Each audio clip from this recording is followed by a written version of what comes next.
Welcome, everybody, to Ladies Night Live. We are Woohoo! going to be doing WROL this evening. What that is, if anybody does not know, World Without Rule of Law. That is the game this evening. And Yoda is going through the cards, picking some out. She'll be reading them. Anybody in the chat that you want to put up an answer for you, just go right ahead. Are we still doing a giveaway? Yeah, let's do that. I don't have the words on it, but tell you what, got I've my got them. book. You got them? Yeah. She wrote them in her book. Yeah, I've got them in my book, but I would have to go get my book. But I'm going to tell you right now, I've slept since then and had many, many festivals. So there's that. But what we'll do is we'll go ahead and give away. I think there's like 2 or 3 decks. Ashley can correct me on that are left, and I don't know. I pretty much have G and I have free reign. We can do so. Let's just not give JD with economy and all that. Let's just say 2 decks tonight. Whoa. And so did you catch that? Yes. All right, let's do 2 decks tonight. Somebody can come up with that. It is not going to be the old words that already won. And it's got to be the ones that haven't been picked out. You got those? Yes, I got the words that. Okay. You're in charge of that. And then tell me who the winners are. And then you guys need to email me at therealgrumpyacres@gmail.com. And sooner or later, we'll get somebody in here that can post that email. And you'll have to send me your address so that I can get those over to JD and we can get those mailed out. Yes. All right. So do we want to catch up first on what's going on? Because we got a big day tomorrow, right? In the U.S. anyway. Yes, we do. Yeah, we can do a little catch up and then we'll get into the game. Okay. So, Lucy, what little update since Thursday? What's going on with you, real quick? Oh, not a whole lot. I'm trying to get my gardens bedded down for the winter. I've got my gardens almost done. My husband fixed a new tiller for me, so I got my one area done. I just got to put manure on that and get that all. That's my in-ground part of the garden. But my daughter's been here hunting. She got 2 bucks fighting in our bush on camera. Oh, and wow. one scratches the ground and the other one pees on it. An 8-point and a 10-point. So she was there in the pouring rain today up in the stands. It's going to come all this week, and she's determined to get them. Yeah, you're going to get all that rain we're getting.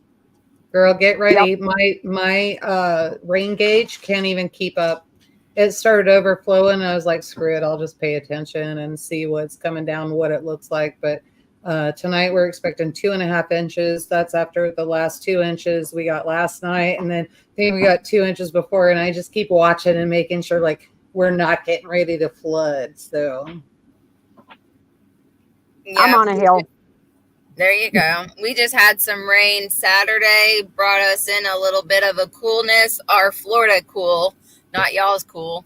And then today we got a little bit more rain, and it kind of cooled it down again. Mm-hmm. So. Yeah, the rain's been making it very cold here.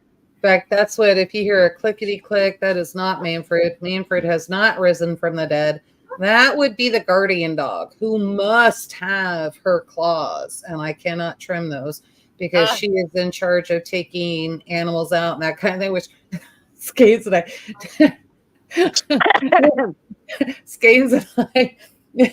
I was outside and she was doing something. I can't remember what she was doing. And all of a sudden I got a surprise. Here comes this giant possum. Skates like, it was little. I'm like, no, it wasn't. It was big. And I grabbed a log. I found a log. But like she got it, the guardian dog got it kind of where under control, thought it was going to die. But then the thing started scrambling, but it was running towards me for protection. So I grabbed a log and I just started beating it. And Skates Skates goes out and she goes, girl, that thing's dead. And I said, no, it's playing possum. I see it. It's still breathing. And like we're having this whole conversation while I'm just beating it. She says, I don't think I can ever unsee what I'm seeing right now. And I said, I'm still the same kind person, but this cannot happen. These things take out my poultry. It just cannot happen. And so I'm like out there totally beating the damn thing. And Skates comes out. She goes, girl, she goes, that thing is dead. Come inside. And I said, I just got to make sure. And she's like, nope, come inside. So I come inside. We get the other dogs out. And she goes, what are we going to do with that? That's got to be discarded before G wakes up. And I was like, no, G will wake up. He'll see what happened. He'll be proud of me. It's going to be fine. Because I don't do that, right? That's not my role. But he wasn't up. And so I was like, no, he'll be proud and he'll take care of it. He'll discard it. And she goes, I'm not doing that. So she picks the thing up, takes it wherever. I don't even know where she went. It was off the property because she's like, unless you want the dogs to eat it. And like, no, it's been too warm. We don't want that. And so she takes it and she dumps it. And Garen comes out and he sees the blood and he sees the log laying there. And I mean, when I say blood, you see possum trails, with its foot going through on the porch and, just where I beat it, where the dog got it and that kind of thing. And he looked at me and he goes, are you going to pick up that crime scene out there? You ever going to clean that up? And I said, yeah, I'll get to it, but I know we got rain coming. And so I told Skates what he said. So I had freezer tape out because I was doing the lamb and everything that we were going to keep and that kind of thing. So I was getting all that out and getting it labeled. And she's like, too bad we don't have crime scene tape. And I was like, oh, I got freezer tape. So she takes the freezer tape and literally outlines the possum. And then, it was smaller. It's smaller, totally smaller than what it was because it was a big one. And so she outlines it like what she remembers the possum looking like. And then we set the log there, but the log was kind of offset a little bit. And then we had community dinner on Saturday. G and Hacks, they were teaching the communications class and kind of getting everybody's radios programmed, getting that kind of thing set up and doing all that. And so we come back and the log, kind of creepy really, but we know it was the dog. The log had been moved over and was exactly where I was beating the possum's head at. So we're like, we can't clean that up. So at some point I got to get a good picture because it's still raining and that tape's going to come up. So, but it did clean out finally. But oh my God. Did she tell you that? Nope, never said nothing. Never said. She was probably waiting for me to tell it, but yeah, that was not that the possum. She kept telling me, she's like, that poor possum. Like, you don't have the money spent in livestock that we've got. If you would understand that is not a poor possum. That is a walking disease and death right there. So that is not a poor possum. And just the fact that it would try to come to me for protection, that tells you volumes right there. So yeah, no, that was ugly. That's like me using my pitchfork to stab a raccoon. Same thing. Right. Yeah. Well, that's what I'm worried about now because all the rain. I think the raccoons are going to start coming up. Yeah, we still have them. Yeah. The fox hasn't gotten into the fenced in area. I fixed it. I put big sheets of tin all the way around the bottom. And I dig it down in and nailed it to the logs and the posts and everything, and they can't dig underneath anymore. Sure, right. If my son's dog didn't run loose, I'd put a leg trap. He's got a whole bucket that was given to him, and I used to set them. That's how we caught the groundhog going into my garden. We set it right at the hole where he came out, where he dug by my little greenhouse I used to have. And I told my husband, I said, look, come over here, see where he's dug, because he was over by my cabin, under my cabin that we live in. Then he ended up over there, so we took and set the trap in it. And he went to come out and he climbed over it. Well, as he was going back in, his back leg got in it.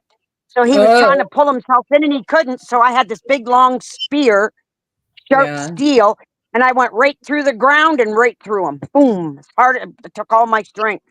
Yeah, we don't. And I got him. we don't use those here. We try to do the live traps.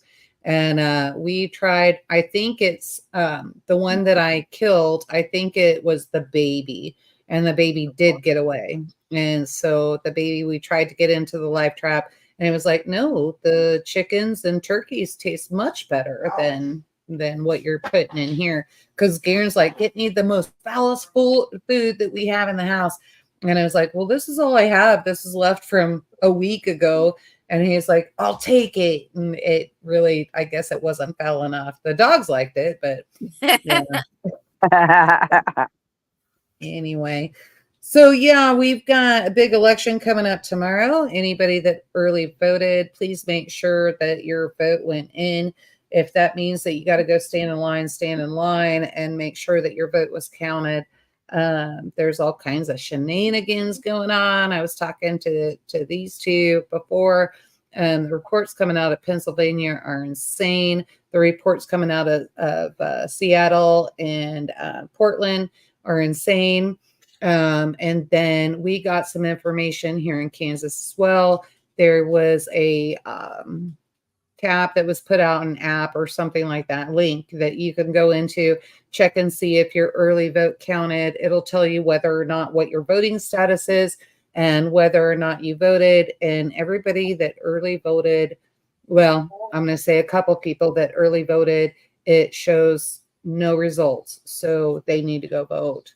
Worst case scenario, you get in and they go, you already voted. And then you can turn around and walk out. Just take the time to make your voice heard. So that's all I'm saying. But anyway, y'all ready? Yes. You're ready to play? All set. With that one. We're going to go with government. All right. On September 12th, 2030, in the ravaged remnants of Miami, Florida. Oh, I'm sorry. I just picked it. I didn't. So we're in Florida. We'll see what happens. The government has begun confiscating all personal firearms in an effort to maintain control and suppress any potential uprisings. Your family has relied on a firearm for hunting and self-defense. And you must decide whether to surrender your weapon to the authorities, leaving your family vulnerable, or to hide it and risk severe consequences if discovered. What would you do in this situation? I personally would hide it and say I sold it.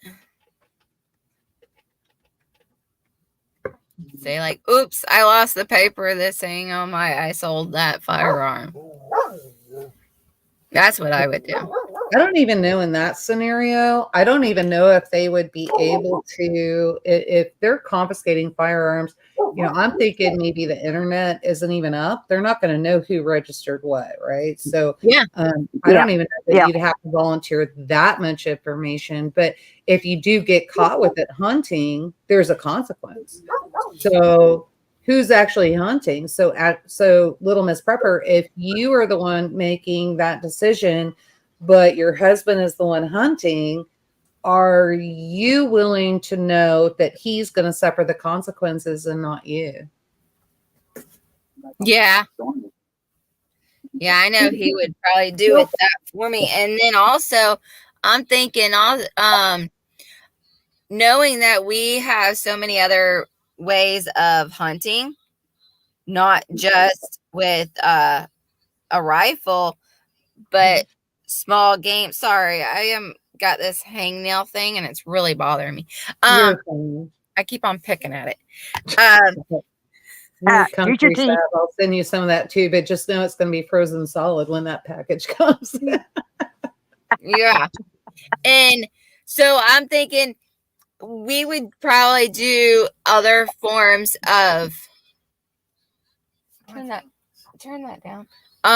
Hunting, and then that is kept quiet somewhere, and it will be brought out for more security reasons, you know. So what are you thinking, like bow and arrow, that kind of stuff? Or? Bow and arrow, snares, any other small game, bow and arrow for the larger games, if there is even still large game available. Right. Right. Especially at that point, right? So Yeah. yeah.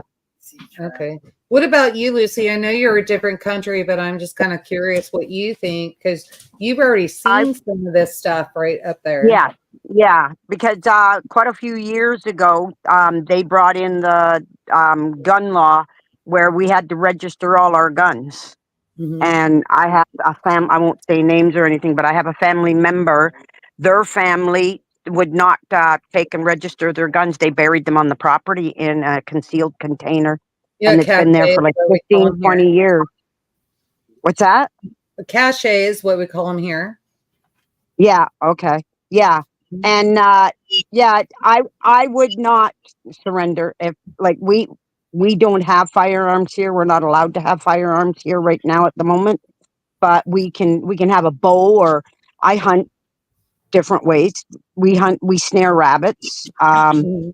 I'm really good at, and a lot of people laugh at me, but I used to partridge hunt and I take a whole handful of little chunks of wood and I used to just start whipping, and I used to always get my partridge that way, or rough grouse, whatever they want to Mhm. call them. They're a bird. We eat them. If I'm hungry enough, we'll eat them. But I know how to use, and I have antique arrows that were my father's, the old fiberglass ones. The bow Uh-huh. is fiberglass, and I've hunted. I used to hunt rabbit and with those. So if it came down to it, and we had, I would never ever give my firearms up. No. Hmm. Yeah. So I guess for our answer, we might, not going to say might, maybe have a sacrificial here or there. But for the most part, this is why you build community and do all of that. And then do some of the things that we've done. So you actually have guns that, oh, I need to be really careful how I say this. I know I do. Um, Crap, I don't even know how to say it. Anybody out there listening knows what I mean, and you can just do some research on that and do that. So I don't want to implicate myself or my husband. We would not turn anything over, registered or not, voluntarily, and our family is first in priority, and so we would Yep. make sure that they're all fed. And so we've got other ways to hunt and that kind of thing, but let's just face it, that sucks. And if you're in a line where you have to wait for, you don't know when the government's going to show up, right? So let's just say that we don't know when they're going to show Yep. up. And right now, you can't have a gun, you have to surrender it. And then they're going to start seeing the bow and arrows and the crossbows and all of that. And now you have to surrender that because you can't have anything. Like Australia, even like if you're a carpenter, you have to have a permit to have a hammer.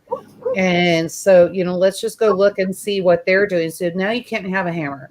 You can't have a crossbow. You can't have a bow and arrow. You can't have a gun. You can't because they're trying to figure out how you cannot survive and keep your family fed. Just like what they're doing now. If you have a greenhouse, you got to have a permit. If you have a garden, you got to have a permit. If you sell stuff, right? And so you have to have a permit for X, Y, and Z. So they're in some states. And so you're having to figure out all this stuff. Yeah, I'm not turning it over. But I also have that husband that he'll stand up and he'll make sure that we're all fed before he complies with anything. He's just that Yep. guy. And so because he's that guy, I believe the same way. And now I got grandbabies. And Yep. so those grandbabies, nothing's going to happen to them. Nothing. No. And I even know how to.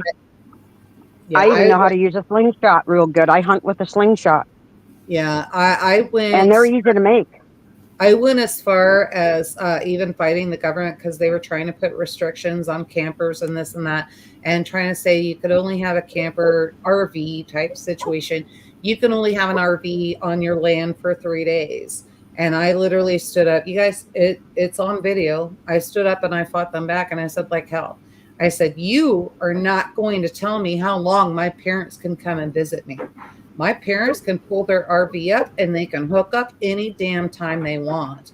And damn you if you think you're going to come to my gate and you're going to tell me that they have to leave. and you can try to find me. If you find me, I'll take you to the Supreme Court, and I'll win every day. Every day. Yeah. Don't bring your don't. Here's what I'm saying. Don't if you people from the city want to move to the country. So now, like, here's my personal thing. I'm chasing a squirrel. Y'all bring me back. But if you want to move from the city to the country because you're mad at the HOA, you damn well better not bring your HOA to the country. We don't want it, and we will not tolerate it, and we will fight you every step of the way. And we are. Yep. Should be more people fighting it, but they're not. There's a whole reason why people chose not to go to the city and the suburbs. So, like I say, number one rule of a community, and I'm trying to say, Shannon's KGB, forgive me for my language right here. Number one rule in community, don't be a dick. Don't do You it. got it. So, all right. So next one, New American Civil War. On November 25th, 2030, in Provo, Utah, a new civil war still divides America. You are the leader of a National Guard unit under strict orders to hold your position at all costs. Today, a group of enemy soldiers wish to surrender to you, but your superiors have ordered no prisoners. Accepting their surrender could mean that you'd be court-martialed. Do you follow orders, or do you disobey, risking your military career to spare lives? That's a tough one for me, so I'm going to let you ladies go right ahead. Oh God. Really? I was actually just fixing to say, Yoda, you're from a military family. Well, I've got some information on that, but you two need to go first, so y'all tell me. I would probably follow orders. Yeah. Okay. All right. Yeah, because you know what? You're taking a chance. Yes. You're taking a chance if you took them as prisoners and you don't know if there's something behind it. Well, because you bring them into your area, you don't. They could be setting up for something. It just could be a disguise. You don't know. Okay. So, and if you're military, I'm not an expert at military or anything, but when you don't follow, you're trained to follow orders, and when you don't follow orders, then you have to pay the consequences. But I have never heard or seen anybody that did not follow orders. Interesting. So I have. And so now I'm Oh, going to wow. play You. now I'm going to play devil's advocate here for a minute. This is something that G and I have talked about for a long time. He has actually asked superiors about this. And so it's a conversation that has happened in military life for a long time. So now I'm going to play devil's advocate, and we're going to take this question a little bit farther. So maybe they're not trying to surrender. They're not saying, okay, we're done. You beat us. Here we go. What if, and if JD's paying attention, or Dave, this might be a question for the card game. What if the government says, actually, I don't even have to say what if, because the government has said it. What if the government says, you need to go ahead, and anybody that is going against the United States government, you now have to fire. You now have to kill them. You need to take them in, and you need to shoot them at first sight. They're threats. They're this. They're Trump supporters, so they're absolutely garbage. And these people are nothing. Just get rid of them. Are you going to do it? You were given the order. What? Little Miss Pepper, you won't follow that order, but you'll follow the other order? Yeah. Huh. Interesting. Okay. Why the difference? Well, I mean, because I was thinking more like also with the answer that Lucy was giving, like what if it's I was thinking when she was saying like a Trojan horse, coming in, gonna go do something, whatever. But now doing it on that aspect, then I don't know. Because also, I could go them back to when things were happening, when the military was having to get that.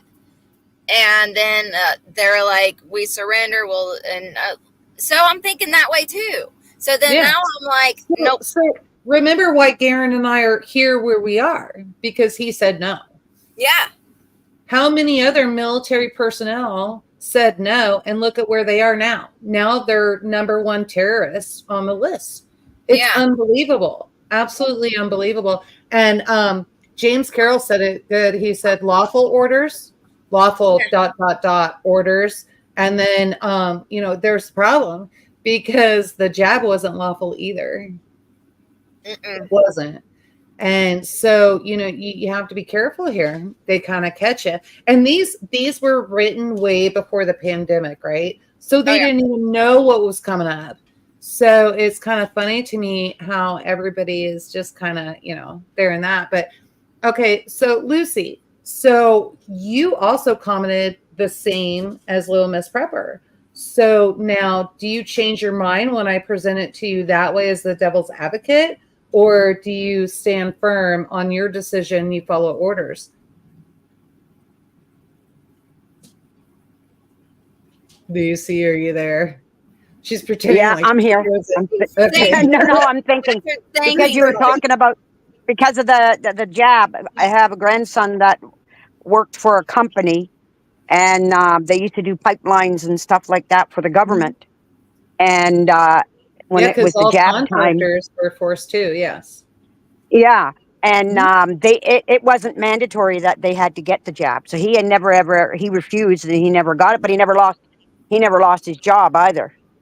But now, because of everything going on with our government, the government has put a cap on, and the company that he was working for is actually shut down because there's no more work in Canada to work on pipelines or anything. They're not expanding or anything.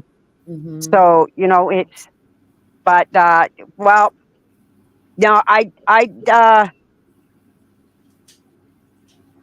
it'd be hard because I've never. If you're saying that they give us the order to shoot them all, no, shoot them dead.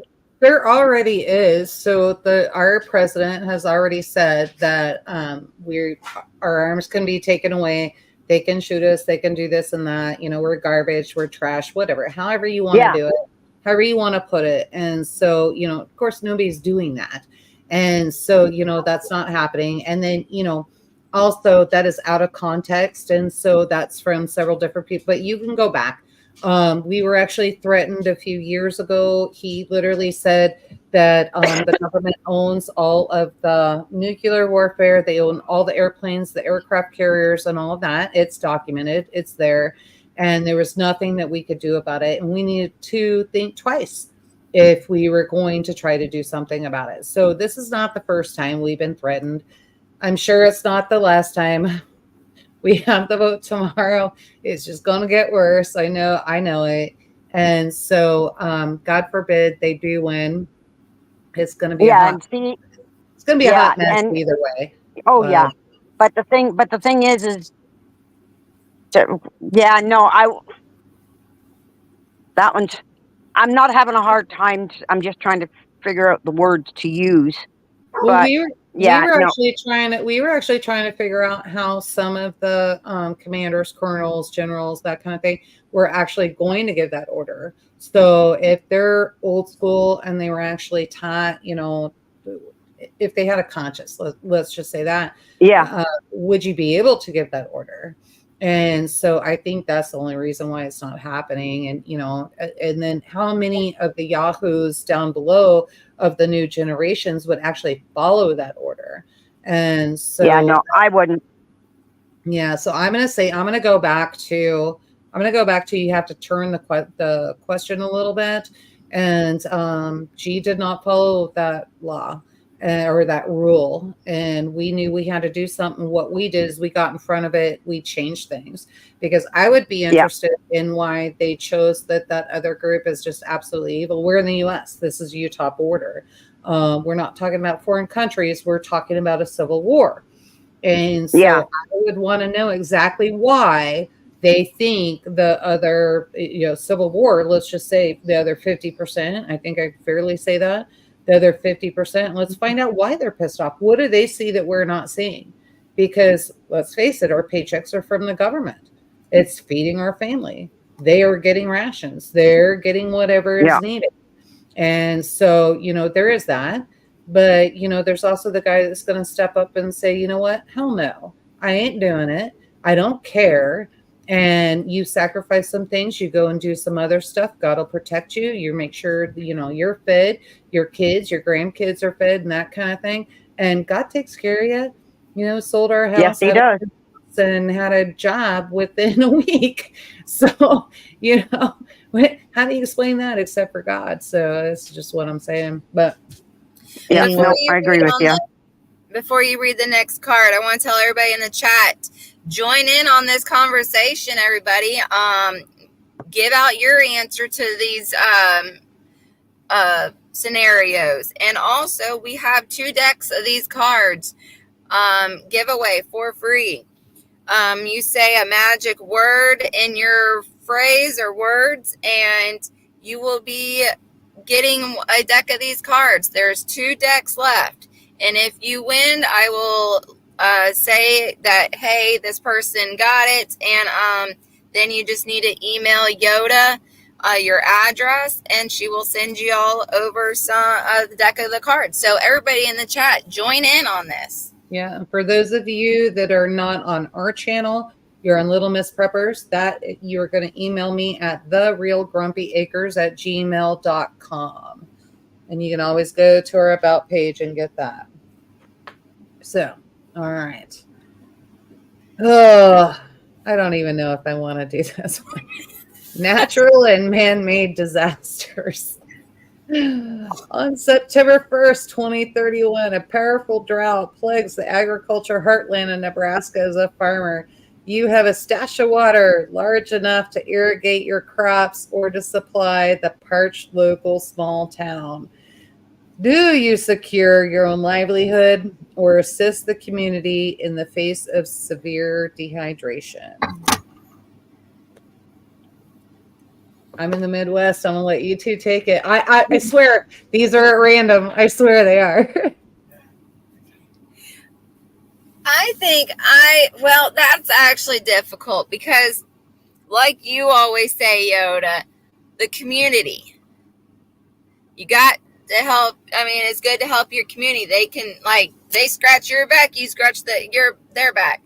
So, but also though, you got your own family and livestock and everything that you need to do in your garden. Mm-hmm.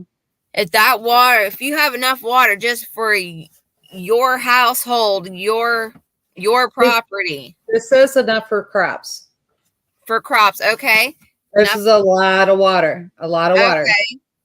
Then depending on how big, depending on how big your crops are, maybe you're a big time farmer, then you probably don't need a share. You're looking for a farm, you're looking, and now everybody's spread out. So this may not be a fair question because you lease crops too, lease land to do the crops. You could be looking anywhere between 1,000 to 2,500 acres or more. They've got that much water. Okay. Well, that helps you. Yes, actually it does. Then do you first and your stuff, and then if you have enough until more, go to your next door neighbor, which maybe not like just right next door, but enough where you can help them out too. A little bit, maybe. Okay. That's what I'm thinking. Canada, how about you? Well, depending on how big the community is, depending on how big my property is, my growing and what livestock I have, how much of a garden I have or whatever, I would take care of my family first. Then if there was some left, then I would offer to help the community. Okay. Can I play devil's advocate? But my family comes first. You're always playing devil's advocate. So you talk about the threes. So you got threes, right? And we actually, this was mentioned because you were getting a teaser. And man, I wish he was in here because I know I'm going to forget something. But there's the rule of threes. But we'll just go with these two that I remember. You can go without water for 3 days and not die. You can go without food for 30 days and not die. It's totally going to suck, but you can go 30 days and not die, right? So you got all this water and you got all these crops, and the crops can be feeding livestock, or so depending on what you're cropping, right? So if you're farming corn for livestock, because there's a food grade and there's not a food grade, and so there's that. So, but you got wheat, you've got just all kinds of stuff. And then you do have your garden. Your little garden's it's going to be affected, but not as bad. And you're not going to need as much water. You're not talking like, okay, the garden's not going to grow if I don't do 1 inch of water on a sprinkler for, every day. You don't need that. A lot of plants don't. This is why we're going into drought hardy plants and that kind of thing. But when you start talking like that, if you're doing the immediate means of water, where does your food come from? Because eventually somebody's going to die at some point. So does that change your answer now, Little Miss Prepper? Yeah, I was really going for it.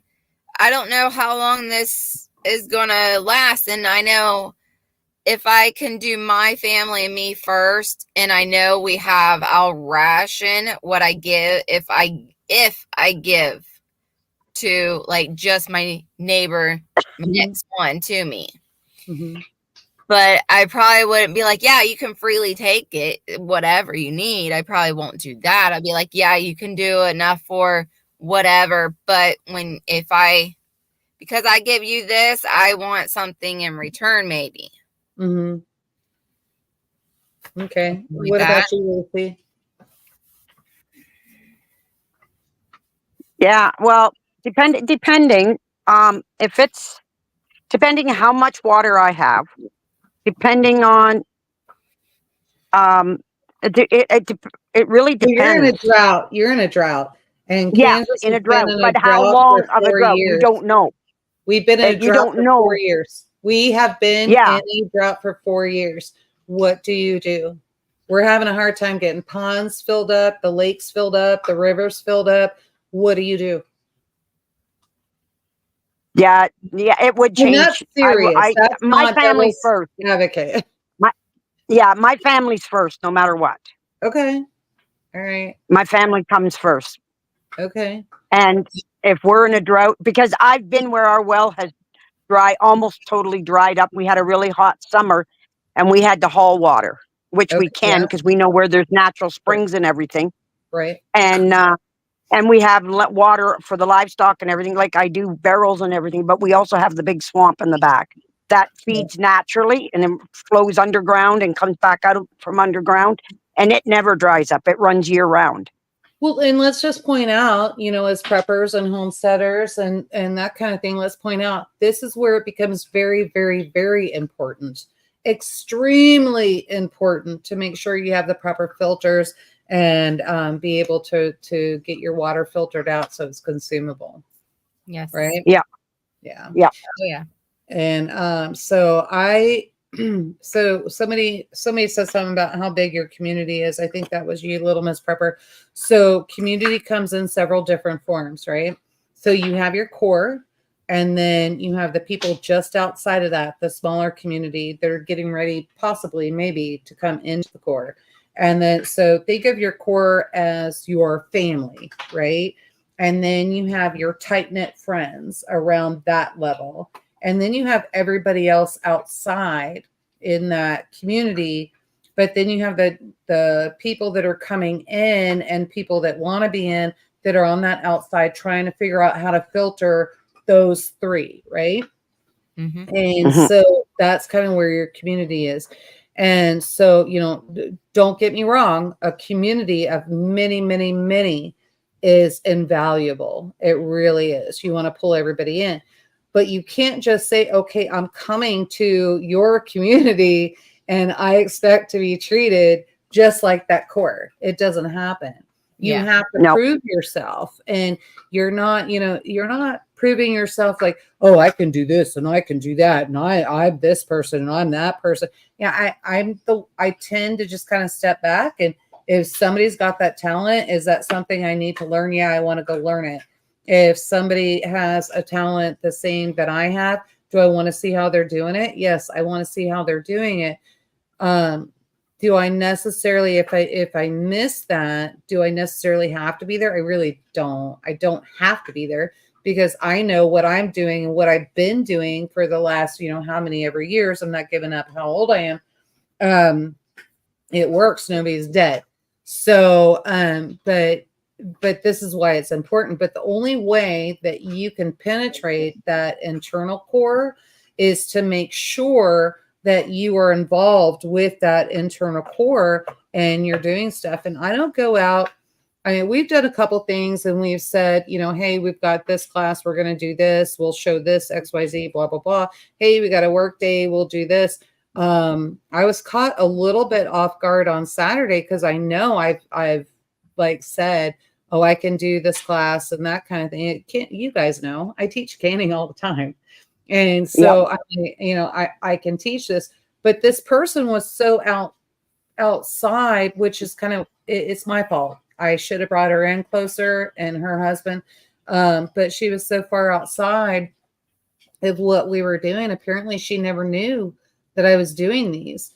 And now she's like, hey, it's really important to me to learn how to can and learn how to can off grid if there's an emergency and my freezer goes out.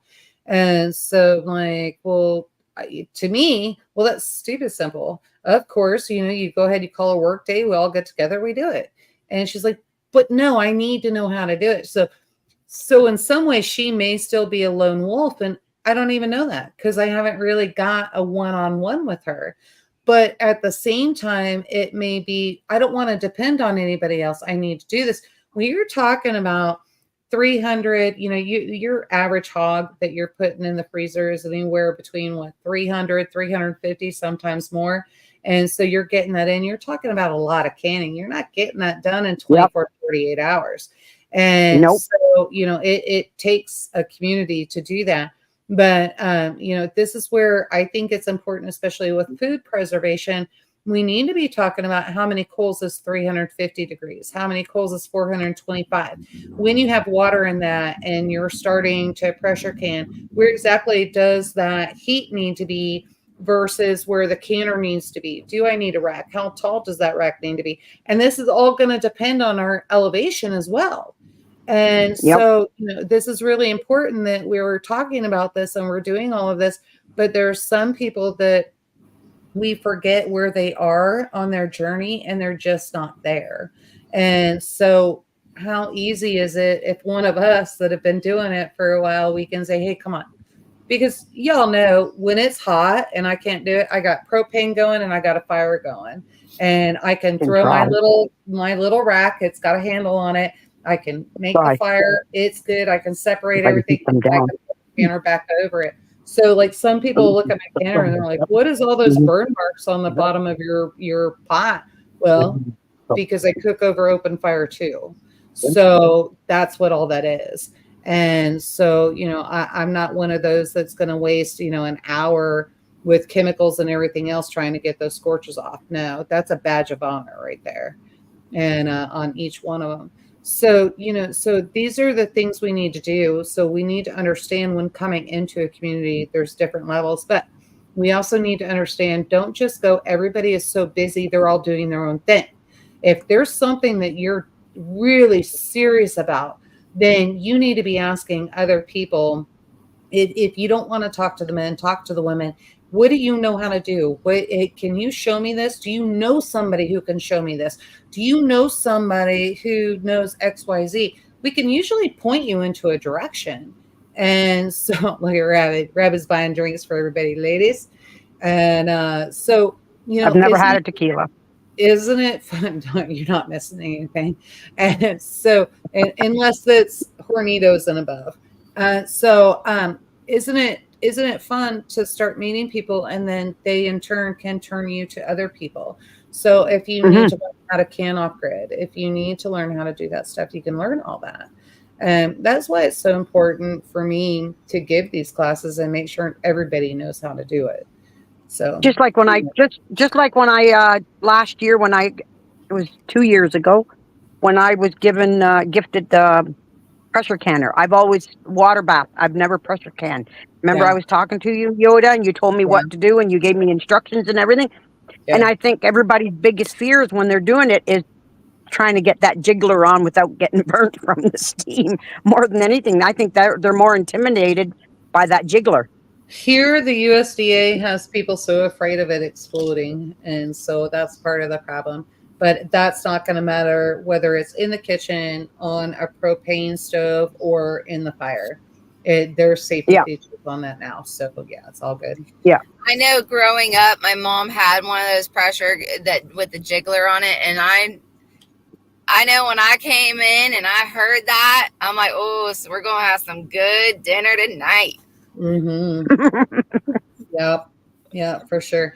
And that's it. It's just what you grew up with and it's what you've been taught and what you're listening to and that kind of thing. A lot of people, their grandma's moms didn't pressure can.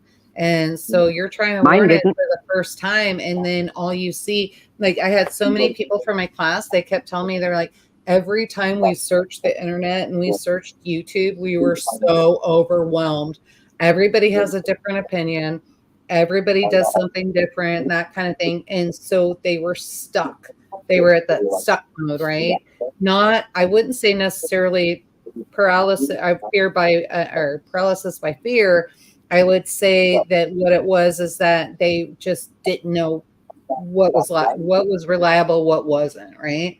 And Right or so wrong. Hmm. yeah. So that's why, my classes, for core community members and second level, those classes are free.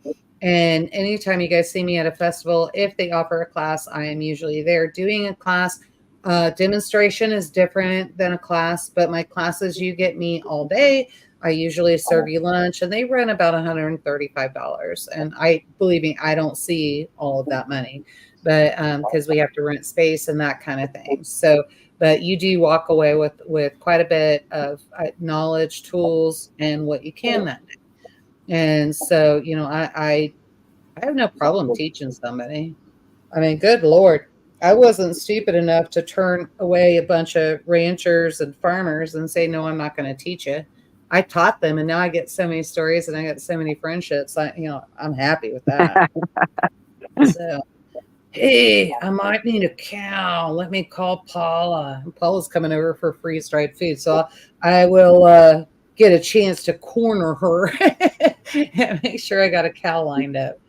All right, so let's go to the next card. Terrorism, violence, and thought crimes.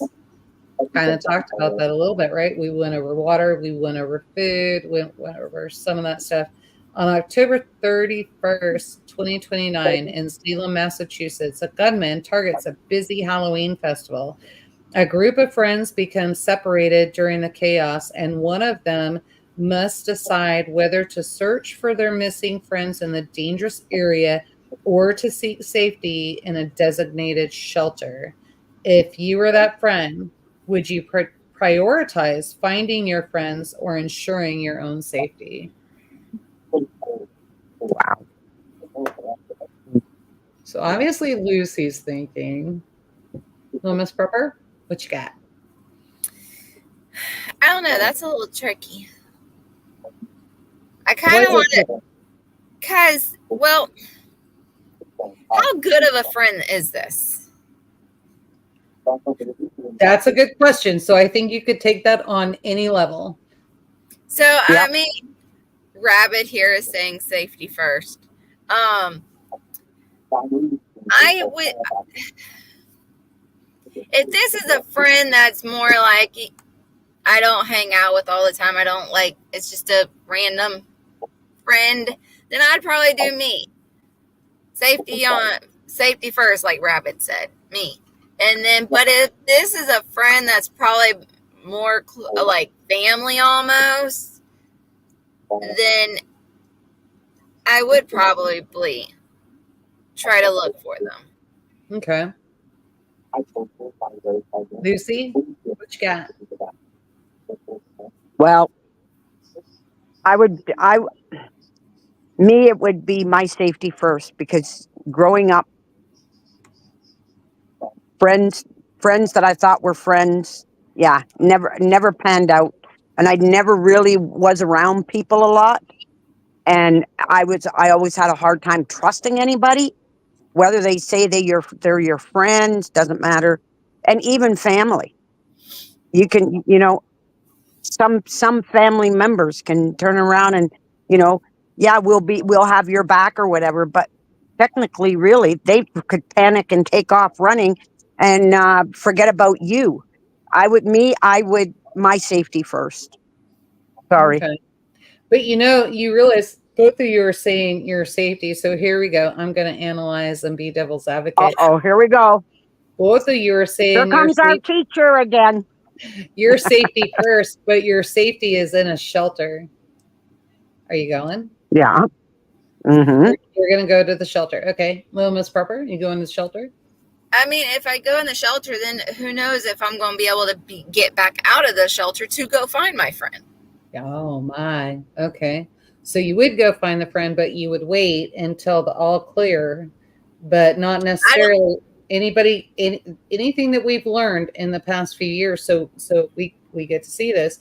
The all clear doesn't come for a long time. So people are locked down because an investigation has to happen.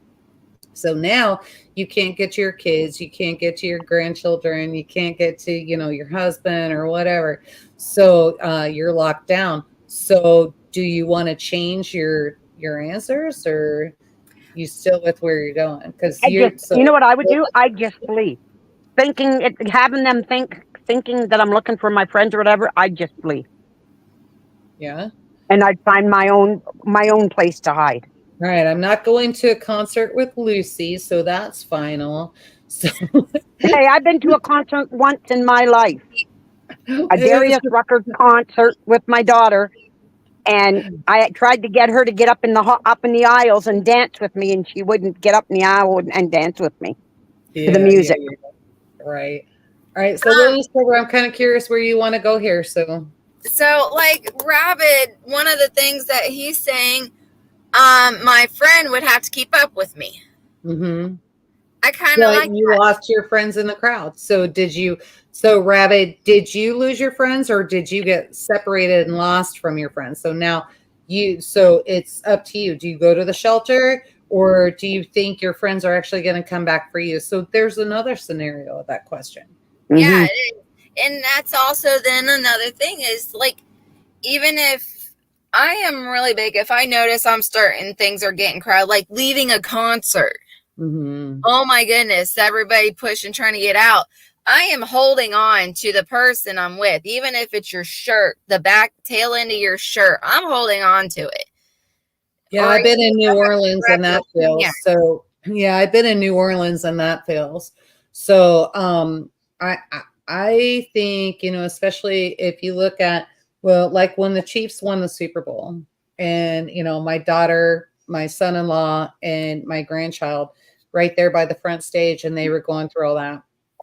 I think at that point, what you have to listen to is you have to listen to what is going on in your mind, what is going on in your gut. It's time to get out. Now, both my son-in-law and my daughter are very strong-headed, and it took my, at the time, 2-year-old grandchild to go home, go home, go home, and crying and throwing a fit before they got away from that stage. They actually got to the parking lot, or to the parking garage, before the shots. They heard the shots right there. And, they were lucky not to be where they were. And so I think at that point you have to listen to what's being said. And I agree. You get out of there before. We're not stupid people, and we all have instinct. And if it gets too crowded, it's time to leave. I just don't go in amongst a big crowd. I hate a large crowd. Can't handle a big, huge crowd. look at how thousands many of people. veterans go through that. Look at what they've seen, right? And Yep. so, my husband, I have a hard time getting him to a freaking restaurant. I cannot get him on a cruise. I cannot get him in an airplane. It's like having green eggs and ham with him. It's ridiculous. And I so, was on I was on an airplane once, and I will never go again on an airplane. yeah. You feel too closed in. Yeah. I Well, I couldn't. guarantee. It's like sitting in a tin can. Sure. But I guarantee you the one thing I would not be doing is running to the shelter. I would find my own means. I would get outside of the area, assess from where I was at, and then I would try to figure out how I was going to take care of my friends. Because honestly, I'm not going to anything that size without my friends anyway. And they'd have to be my closest friends. Actually, And too, if you were to go to a big concert or to whatever big like that, before I'd even go, by the time I'd get there, I'd have every exit mapped out in my brain to where there would be an escape route. Any way I could escape if there was anything going on, or you get that sense of feeling that's what's happening, then that's I'm prepping gone. 101. You shouldn't even be on this platform if you don't know that. That is just prepping 101. And so, you got to know where your exits are. Like, I even know people that go as far as, okay, we're going to be in this area. And they will literally pull down a map and know where every single exit is. And God bless them, Yep. because they'll make sure that, we're all out of there. But, at the same time. But see, that's my problem. Whenever I was a hockey mom and I used to drive my boys all over Ontario, and I always brought, before we even left, and we knew it was time for the day for a game or whatever, that night, I'd have the map on the table. We're going this way. We never ever took the major highways. We always took the back routes, the old cow pass. And if there was construction on one, we'd know another way. And you know what? I always did that, left an hour early. We always got there. They had lots of time before the game or whatever. And then I'd follow the same route back, or I'd switch it out a bit on my way back. But I always mapped everything. I didn't follow your the GPS on the phones, because they don't work half the time. And they don't know, the maps aren't done, like the GPS maps are not done properly here. So I just pull out an old big map and I mark everything out. No matter where I'm going on a trip, I mark Okay. everything out on a map. Okay, so let me play devil's advocate here. You've mapped everything out. You know exactly which way you're going to go. You know exactly where every exit is. You know exactly how to get around detours, that kind of thing. A major flood comes through South Carolina, North Carolina, Tennessee, Florida, Georgia, and all that. Yeah. You've got to get between Virginia and North Carolina, and you've got to get all the way over to Kentucky. All of a sudden, that really quick, fast drive doesn't just take, the 6 hours, 8 hours that it should to get there. Now, all of a sudden, you're looking at a 2-day trip. Oh, let's get this right. So they have to detour you around all of the washed out roads, highways, all of that. So now you have to go through the gap. I know you're listening. I'm not going to give you up. So if you watch it later, I love you. I cannot wait for the sticker. But now you're talking about a 2-day, 3-day trip. And so you didn't know about the detour before, because nothing told you that until you were right up on it. And so if you don't know what the gap is, Ashley, you know what the gap is? It's like when you go North Carolina, South Carolina, Indiana, or was it Indiana? I don't know. Something like it's like several different states, and it's like back and forth, and another, like within 15 minutes of each other. And there's tunnels and all kinds of stuff. It's just really out of the way and not fun. And it really causes that drive to be a lot extra. So you're not getting that direct route. And so what do you do then? Because you've looked at the road atlas, you have all the details, and you got everything mapped out. Is there any flexibility in there, Lucy, for you to change anything?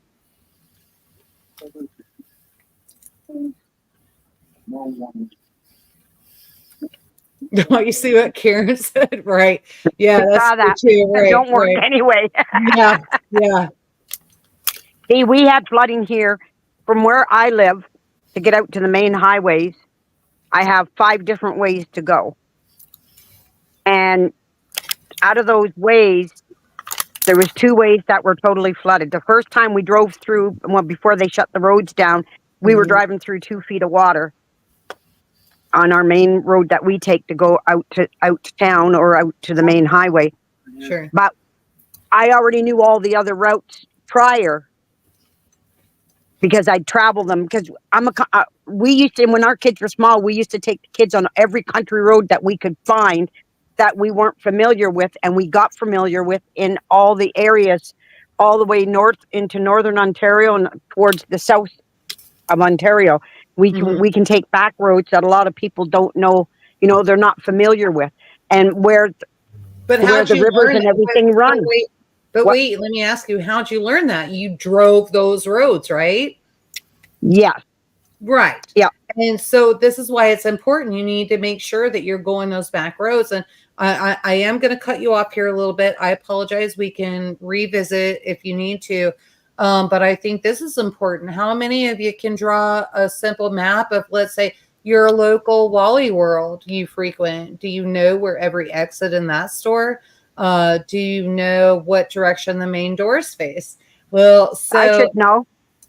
You know why? I worked for Walmart for 9 years, stocking overnight, and we had to know every exit, because when I was on days, in one evening, I got somebody told, one of the managers paged me, so I had to call the office. Got on one of the phones, called the office, and they said, "Okay, we're under security. There's somebody that's doing shoplifting. They're by a certain," because we had all the exits got certain numbers. Told us what exit, so I knew exactly where that person was going to try and sneak out. And of course, me being the detective, I caught them red-handed. What they did, they had their shopping cart and they were buying clothes, and they flipped the clothes over the outside of the shopping cart, all the way around the shopping cart, and had all the electronics down inside so you couldn't see.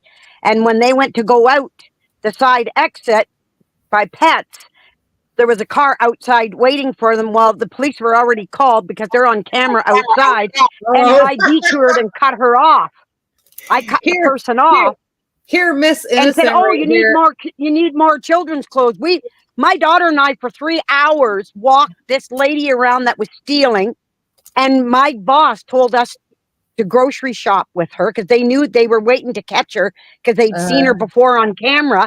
We shopped for her new grandbaby that was being born. We went to the baby section. "Oh, this would look good as a gift," and the blah, blah. We did. And then she took us to another area. She wanted this. And then when she went to go out the front door without going through the cash registers, the guards were waiting. The police were standing there waiting. She turned and did a 360 and tried to go around. Well, they had the cops come through the back door, and they had her surrounded right in the store. We went 3 hours in that store, walking around and shoplifting with her. That's crazy. But now I'm really concerned, and now I understand why. So I actually had to ask a girl one time, and like, so how come every time I walk in here, are you guys really having this much problem with shoplifting? Because I keep hearing it was like aisle 3, section 2 or something, and like they've got everything like that. And so like, you guys really have this much shoplifting going on? She goes, "Oh yes, ma'am." She goes, "We got a lot." And I was like, "Oh, that our economy is changing." Okay.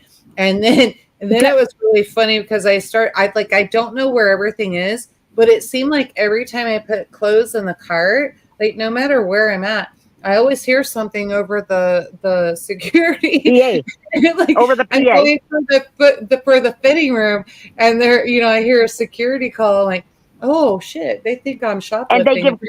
And they give code numbers. And the reason they give code numbers, the code numbers is for each department has a number. Okay. Oh, now, okay, that makes sense. You take pantry. Well, you take the vegetable department. It's department 80. So they'll turn around and Pets was department 8. And they would say, how would they say it? Well, when they're saying the code, they'll say 8, an 8. They'll give a number, but they won't say exactly. They won't say Pets or anything, because they're watching somebody. They're Oh, watching okay. somebody. They just give out numbers. So then Okay. then everybody, when we're on the floor with our vests on or whatever, we're on the floor. We hear that. Well, then all of a sudden, my daughter and I, as soon as they said about the lady where she was, well, I was in pets and she was heading over to pets to come in, and I sold her. I went and got her flea stuff and all this and that, and showed her where it was and showed her the different ones and everything. She put it in her cart. Way she went. She went down to sports, got something at sports, and then when they did the code, because they knew who she was, because she just came from Oh, another store and stole. Well, she was okay. already being reported. Well, then that's when we got the 3 hours going, and my daughter, I walked away. Then my daughter stepped in. So it was, so she was never with the same person, so she wouldn't um, realize she's been spotted, right? So So we'd what all you're take saying, turns. so basically what you're saying is if you're going to be a true thief, you need to be willing to have 3 hours out of your time in a day to go in and steal what you want. I don't have that kind of time. So I'm just saying, anybody who sees me putting crap in a cart, I'm putting it in a cart. I have to go to the fitting room because what China says my size is, I'm actually smaller. And so I have to actually get clothes that fit. And that's what I'm doing. And everything else I leave on a hanger. I even had TJ Maxx. I was at TJ Maxx and she's like, well, didn't I give you? And she's handing me the tag number 6. And I'm like, no, you did not. You gave me 3. And here's my 3. I'm buying them all. And so she's like, oh, you're right. You're right. Like, I must have that face that just says, my son's a cop, so I'm a thief. I don't know what the hell the problem is. Because another scenario was it was this one kid that we had a security guard at the time, and he was watching this one kid, and then the one kid disappeared into the men's bathroom. Well, the security guard waited. Then he went into the bathroom like he was he told us the story in one of our meetings, and he was pretending he was using the urinal, and he had the tap running so they'd think he was peeing in the urinal. And he stepped up, climbed up on the urinal, and looked his head over as the kid was sitting on the toilet, ripping the stuff out of the packages, stuffing the packages behind the toilet, and shoving the things in inside pockets and Oh, inside his pants and everything. And that's how see, they caught him. see, here we're not. I mean, I follow the rules, but I always leave my basket of stuff goes behind Inside. the cashiers and that kind of thing. And then I walk over to the bathroom unless I have an empty cart, and then I'll go to the bathroom, if I'm just walking in or something like that. But yeah, I don't take merchandise behind that line. Nope, So I never do. yeah, no, there's no need to. There is just no Nope. need to. But And then yeah. also And then, our and toilets in Walmart, there's no behind that you can't see. No, not what? now they got the new ones in ours, you can't now. But there Yeah. was another scenario. Now there's another scenario. I wasn't feeling good one night, and I told them that I was just going to go take a drink of water, go and lay in. We had to have a health room where you lay on the bed if you got a headache or if you're not feeling good. And I went in and I laid down because I had a really really bad headache. And all of a sudden I was looking up and I noticed the tile in the ceiling were moved.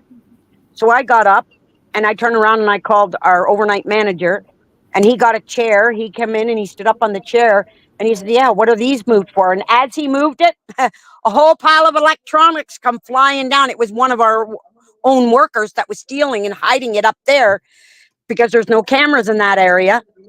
And then when that person would go, he got caught. But there was like $3,000 worth of electronics, small electronics that was up in there. Okay, so I kind of want to go back a little bit because we started, going on like this is interesting to me. Way Like off the path. my total detective mind, I would be like right into this, but I want to know I what. know. Yeah, like I'm totally like, let's figure out who these people are because they cost us money.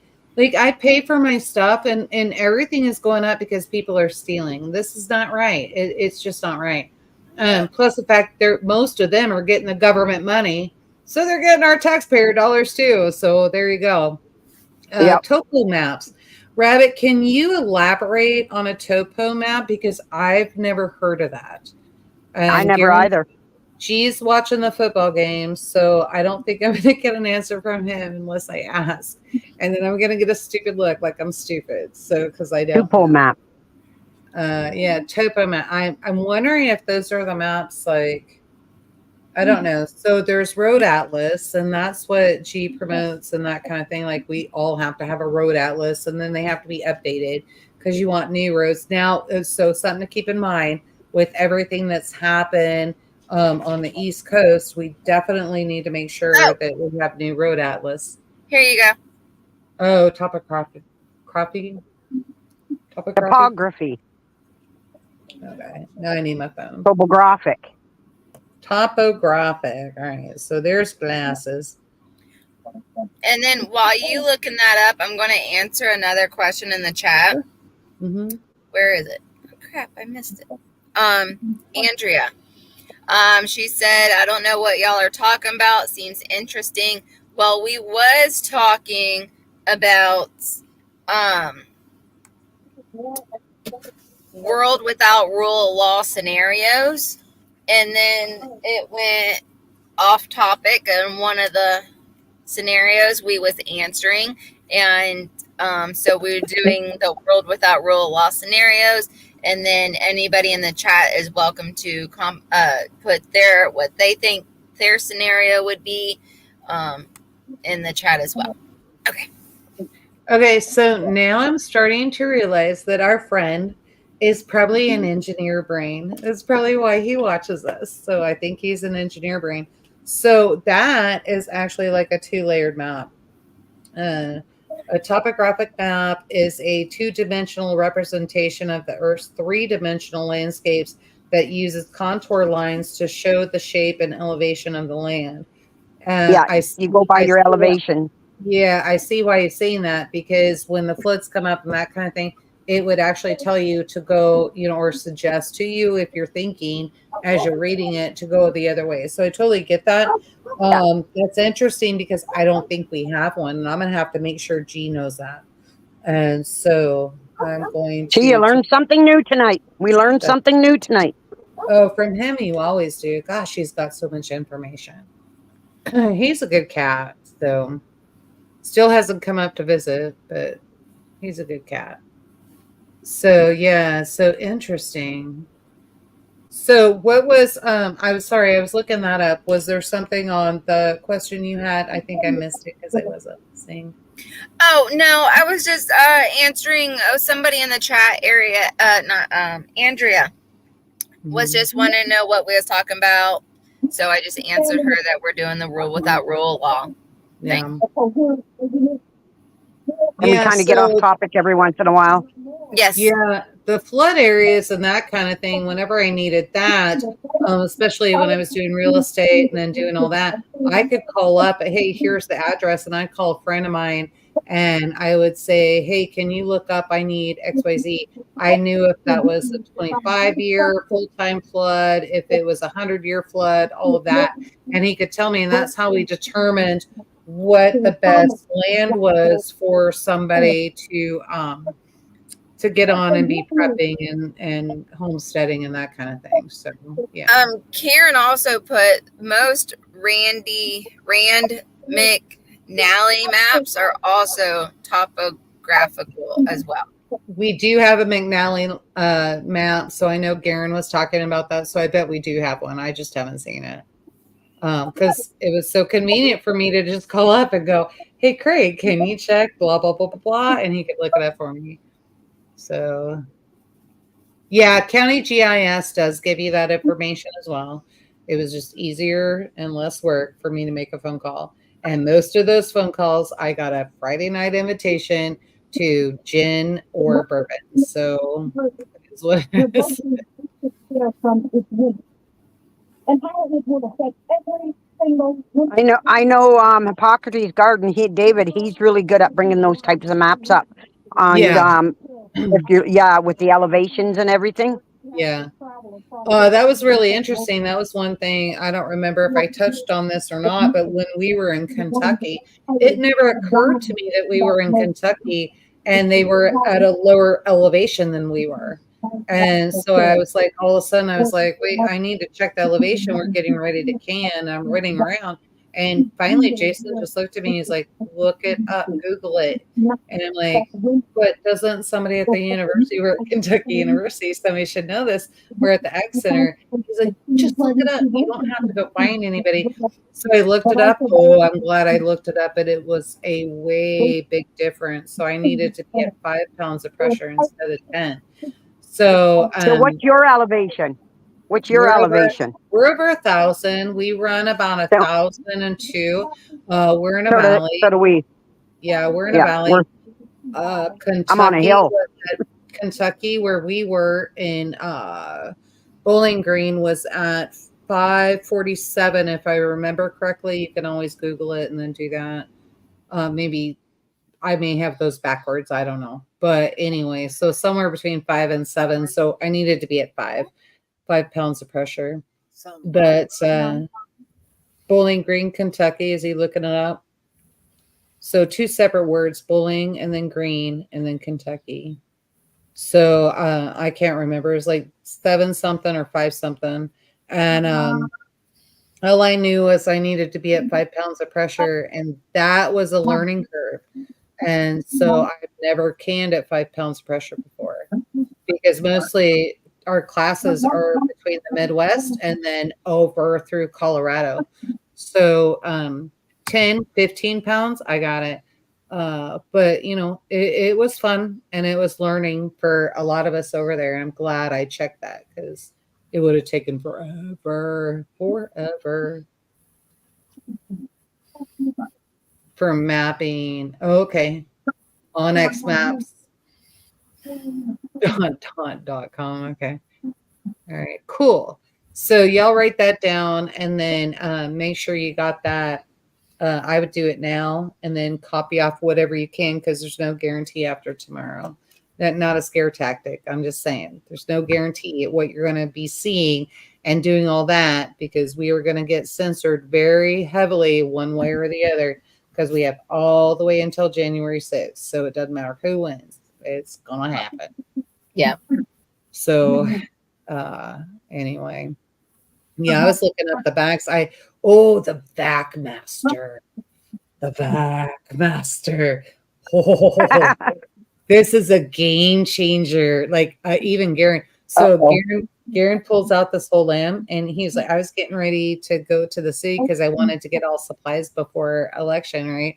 And they were having this huge sale anyway. It was so funny. Okay, side note. I'm standing there. The paper towels are on sale. And I mean, it was a huge discount, like $5 off.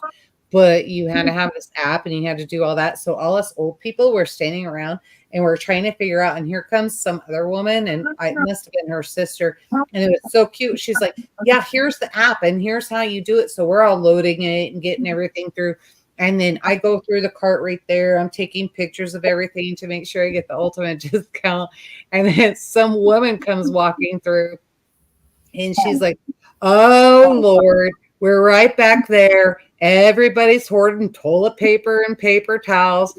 And the one gal, I was super proud of her because, I mean, they look like $1 million. So, you know, they were coming from church and doing all that. They were not your preppers and that kind of thing. And she looked at her and she goes, no. She goes, there's a special on paper towels. She said, you can get $5 off if you load this app. And that's what we're doing. And so she's going through all that.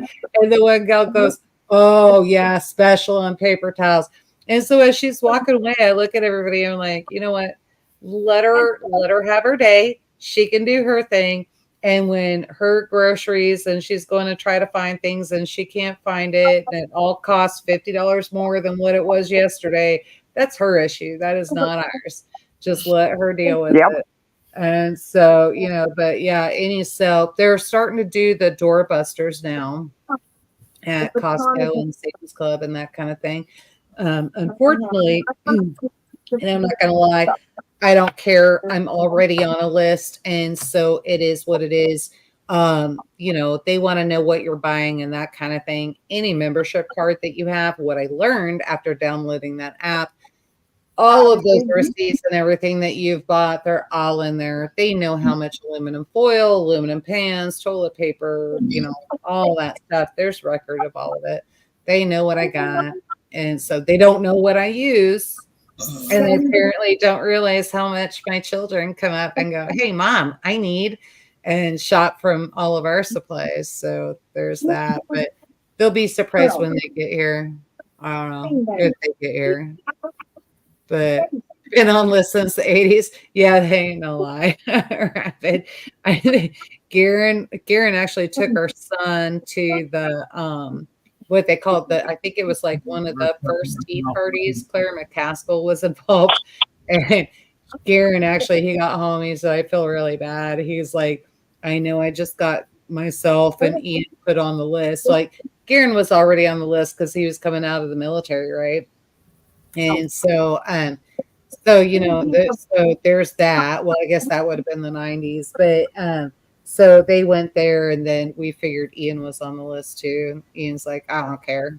I'm on one of the best police departments, constitutional police departments right now. I don't care.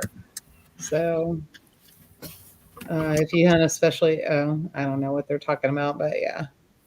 So anyway, well, ladies, it is 8:19. Y'all want one more question? It could turn into another chase. Your clock is slow. Mine's 9:21. Yeah. 8:19. Well, I didn't look at the computer. We've had power outages and that kind of thing. Oh no, this one says 8:20. Figured that with all the storms going through. Yeah, well, the computer says 8:20. It's supposed to be the most accurate. That phone says 8:21. So yeah. It is what it is. So if y'all want one more question, we can do that. If you don't, I'm equally just like we can call it a night. So we can do one more and let's stay on topic. Gotta stay on top. You have to stay. We want. Who are we fooling? We're not going to stay on topic. All right, so let's go here. Dun, dun, dun. And I'm always the leader that falls off a topic. Well, I chase squirrels too, so. All right. Have you considered the potential impact of another pandemic on your community and taken steps to prepare for such an event? Well, yeah, we're preppers. I don't think everybody has.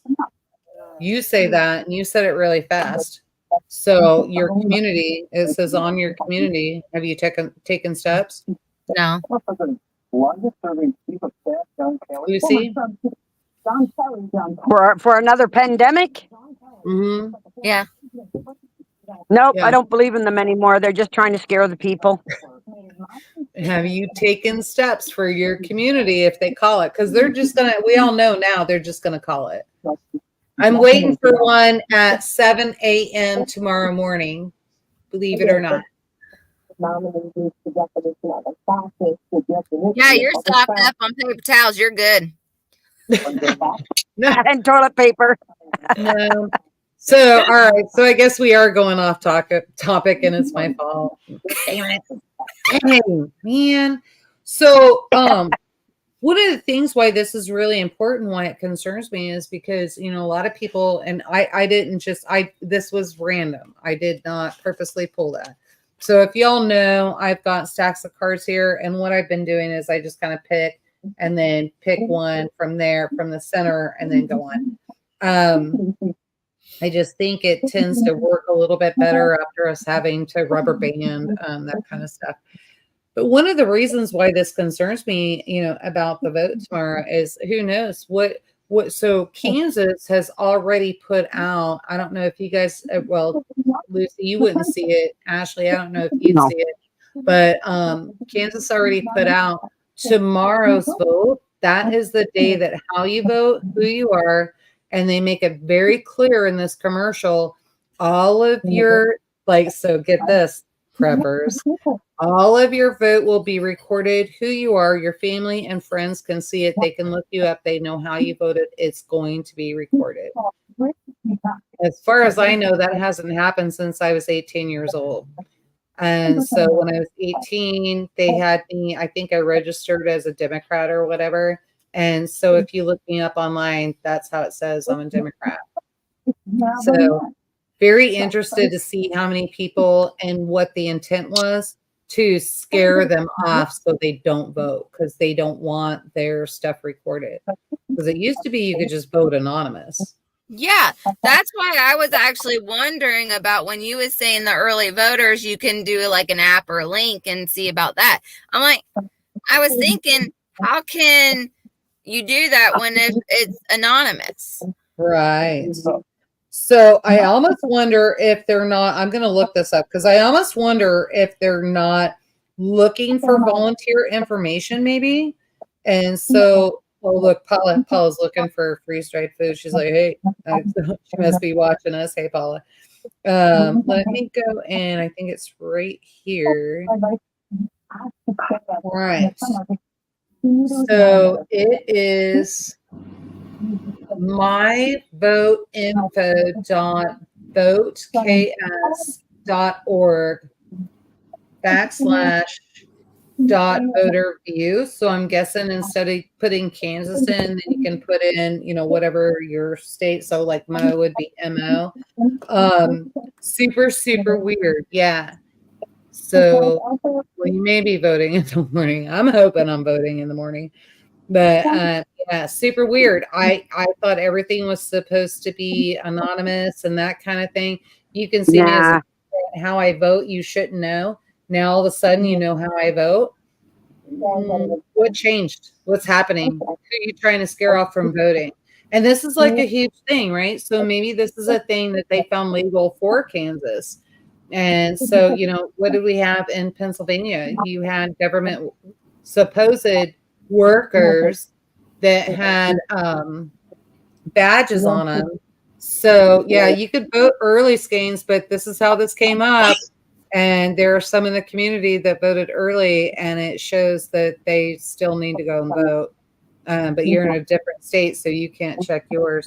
But it was very interesting to me. They had badges, and they were literally going up and telling everybody, if you're a Democrat, you can stay in line. If you're a Republican, you need to be voting over here. And then you have to go to that station. That's where you need to go. This is the wrong line. This is the wrong building. You've got to go to XYZ. And so they're sending everybody on a goose chase. Then by the time a few people got back, then it was like, okay, we're here to vote. No, sorry, you can't vote. Why can't we vote? There's no ballots left. So my question is, why are there no ballots left? Because last time I voted, and we're in Kansas, we're in the Midwest, we had an option to do paper or computer. I would rather vote on a computer than not vote at all. Yeah. So my first choice obviously is ballot so it can be counted. But if I had no other choice, it's going to be computer. So why didn't they have those options? She's like, it's my turn, Mom. It's my turn. But yeah, so I don't know.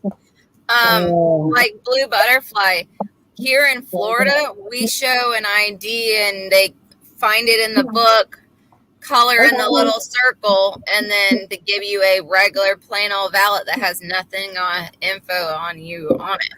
Yeah, us too. It does not have the info, so it'll have our info, like so if in the book, it'll have our address and that kind of thing to match the driver's license. Yeah. But it will only show if you voted in person, the signature.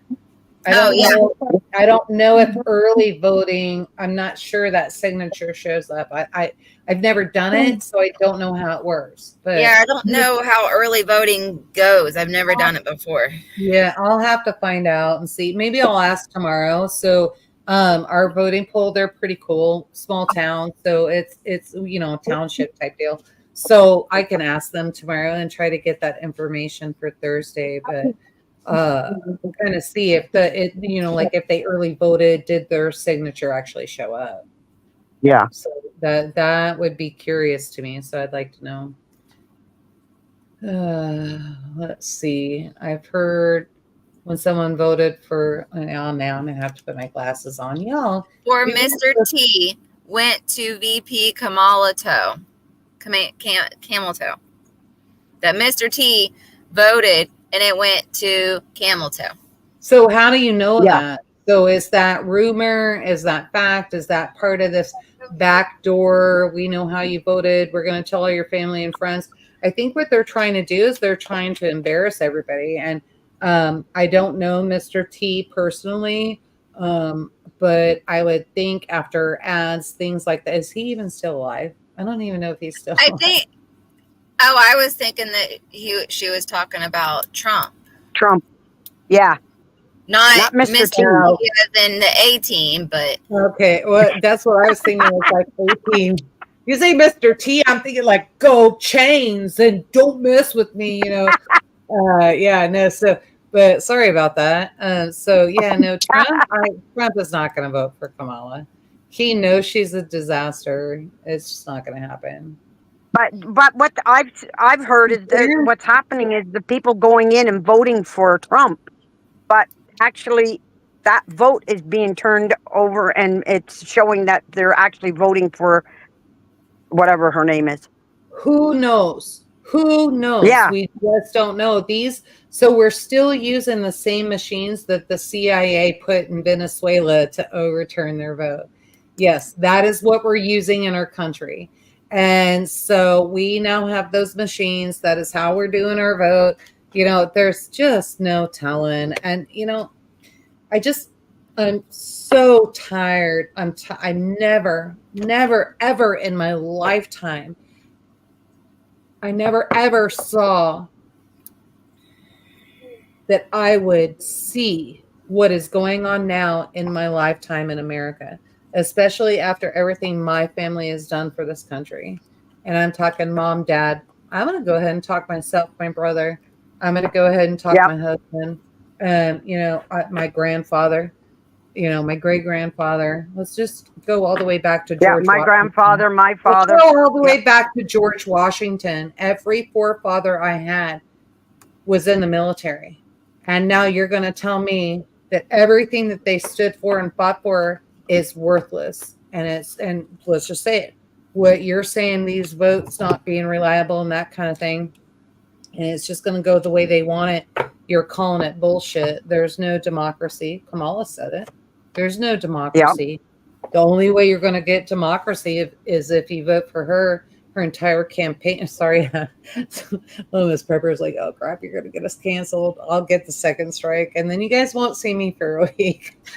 So, but yeah, you know, I'm mad. I'm really mad. I'm frustrated. You have every right to be. Yeah. My family for hundreds of years, literally, has sacrificed a lot for this country to be spit in the face. So there's that.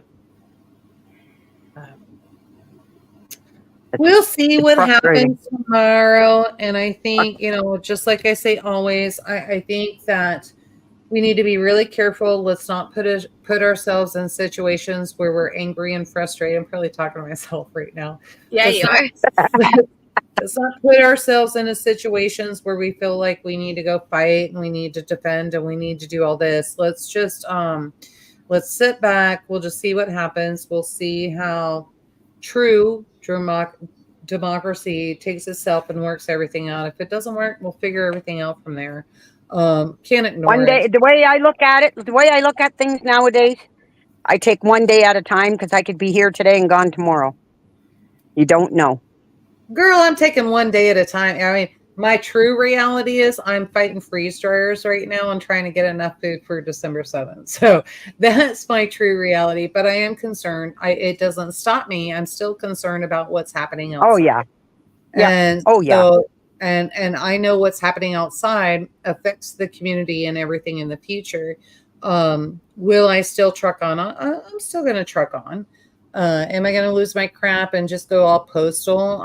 Lucy, do you know what postal is? She probably doesn't. Nope. So nope. postal Go haywire? Yeah, that's a clean way to say it. But yeah, so we'll Go just haywire. Yeah. And pull your hair out. And, no, she doesn't know what postal is. I don't know. So, nope. No, I'm a country girl. Yeah, there's things with the, oh no, it's an American thing, I'm sure. There's things postal workers do, and you don't even know why. And all of a sudden, the post office, like everybody is blown away and that kind of thing. You're like, what the hell happened there? So we call that going postal, where you just kind of lose your crap and do whatever. I'm not going postal and that kind of thing. I'm just trying to figure out. It's important to figure out how to keep your life working, keep the farm working, keep the business working, and all that. But they're definitely going to try to make it harder than it has to be. So. Yep, it'll get harder and harder. Yeah. And I literally want to say depending on who wins, but I'm not sure about that right now. So, and Won't know especially, till tomorrow. well, especially Actually, now how many as days? yeah, I think How many days will it take? I think we're looking at a good week before anything's finalized. We'll see how it goes tomorrow. But Yeah. you right now you have pre-voting that I think I told you this last time. Right now you got pre-voting. There's no calculations. That's what they're running the polls off of is what's showing up and that kind of thing. We have people that haven't even been counted and they voted on Friday. And so here we are Monday. So it's going to be a long time. And then You get this. Get this here in Canada. When Trudeau got voted in 4 years ago, it's been 3 years because we go into elections next year. But when he got voted in, when they were doing the elections, I know personally, I know friends and family of deceased people, and the deceased people they send stuff in the mail to the families, and the people who were dead 2-3 years during, so in between we the have 4 a years, meme. and they're counting them. We have a meme here in the United States that's going around, and it's literally the mailman truck, and the mailman is going through the graveyard collecting all of the ballots. So, like, this is not new. He's using what the U.S. taught him. The U.S. is using what China taught him. I mean, this is communism at its best. And so let's not do it that way. Let's do it this way because this is how they're being taught. It is Marxism at its best. And this is what they're leading off of. But where does Marxism lead to? It's communism. And literally one in itself. So I don't care what you want to call it. This is what's going on. And so until the free people stand up and say, we ain't taking it, then, here's what's going to happen. My question is, you start looking at the people that left Poland, the people that left Germany, the people, they were escaping literally from everywhere. Where are we going to go? We are the last free country. The last. Rabbit actually just said a word that was in our secret words. Woo, Rabbit! You got it. Yeah. Yep, that's it. All right, Rabbit, you got our email. Email us your address. We're going to get you the WROL cards and get those sent over to you. Kill. Rather make sure I know it's you. Garen may know your personal name. I don't. So, but yeah, no craziness. Okay, did you mark that one out? You got to put his name next to it for me, if you would, please, because when I ask, I'm going to have to write it in my book. Okay. Yeah, because it's going to be time for me to go. I got to hit the outhouse, and it's a walk. Yeah, yeah. And it's all dark. Right, guys. Yeah, so let me say this for all of you that are in the lower 48 and the upper two, lower two, whatever, the other two. Let me say this. I want everybody to be safe tomorrow. I want you to be careful, level-headed for the next week. Take a deep breath, be calm. I'm going to sound like a hippie here. If you need to go ground with the earth, ground with your land, and know where you're at. But most importantly, I want you to be calm. Do not be over the top with what you think needs to happen. Just deep breath. Yeah? Take a deep breath. And then what I want you to do is I want you to be at least, and I'm going to say this, 10% better tomorrow. 10% better tomorrow than you were today. This is important. Trump can buy us 4 more years, or we can be screwed. 10% tomorrow than you were today. Okay? I love you, girls. I love everybody Love you else too. in here. You sound like a Rabbit. teacher right then. You what? You sounded like a teacher. I mean, you know who I married and whose family is? Like both my in-laws were teachers and my daughter-in-law. You know?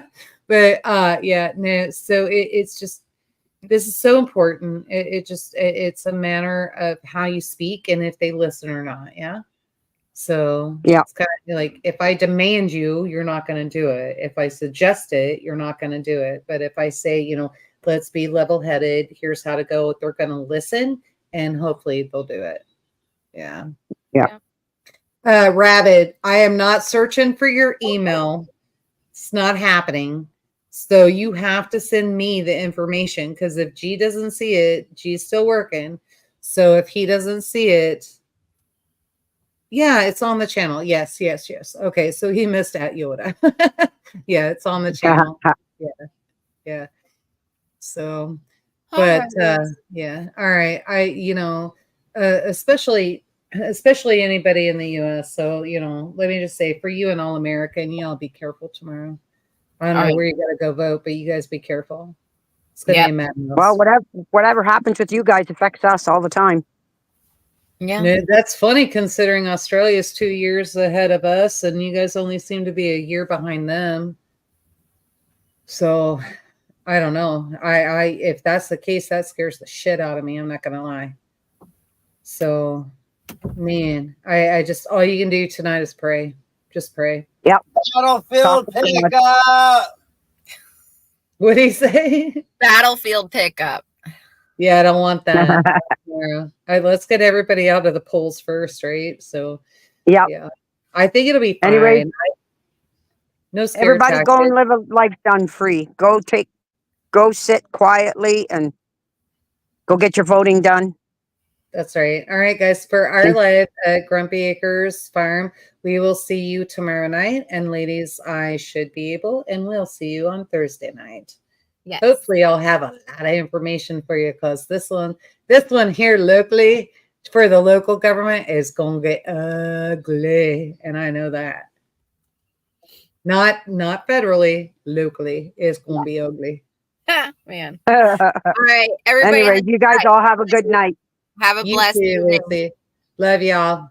Love ya. Love you too.